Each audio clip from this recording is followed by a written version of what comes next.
Hi everyone, I'm David. I'm a wedding and portrait photographer from here in Melbourne, Australia. What I wanted to talk to you today is about the new Sony A6300 and where it will fit into what I'm going to do with my wedding business in particular. What I've been using recently is I've actually been shooting a lot of what they call fusion video, and it's really extended my business, where I'm doing the photography on the day, but I'm also shooting video at the same time. And one of the advantages of that is, like I said, it has enabled me to offer something extra than what other photographers have been able to give. But one of the downside was I had to use, say for instance, the new A7R Mark II. I was using that for video, so when I was doing fusion, it sort of took that out of the equation and I couldn't use it for my photography. So I was so happy when I heard this was being released, because even though I had the old A6000, I like to shoot in 4K. The reason why I like to shoot in 4K is because then I can crop in if I need to, and it does give me a lot of added benefit that I can zoom in digitally and do that in the software later on, which gives me the look of multiple angles, seeing I'm doing everything on my own. So it's a great feature. So I was so happy when this came out. So basically what I'm going to do with this is this will be replacing my A7R Mark II for video. Therefore I can use the A7R Mark II for photography.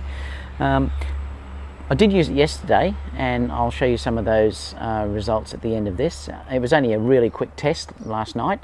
I'd love to show you some examples using it for photography as well, but until the RAW is released for Lightroom, I only shoot RAW, so I'm not going to bother showing you JPEGs. If you look online, there's multiple other reviews where you'll see JPEG reviews, but once I do get the RAW converter, I will post them online.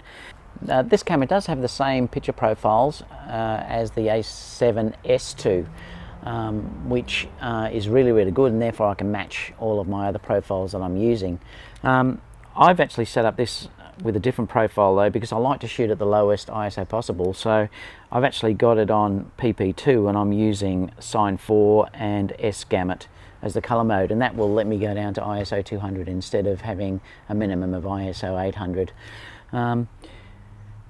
It seems to be really good. The focus is amazing. Like I said, I used that last night and the focus was terrific. It does really lock on, so that's going to be a great thing if I stick this on a gimbal, which at the moment I use an A7S.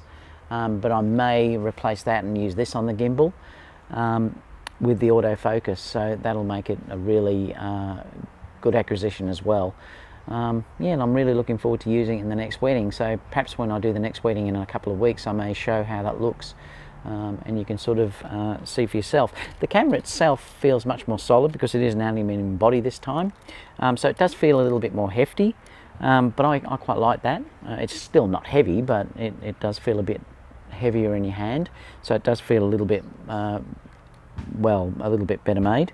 Apart from that, everything else seems to be about the same in its size. The battery obviously is the same, and everything else about the camera. So I won't review it, like I said, as how it's changed from the A6000, because there's a million other reviews out there for that, but I just wanted to talk about where it was going to fit into my business. And please give me a thumbs up, and if you can, like my page, and I'll see you in the next video soon. Bye for now.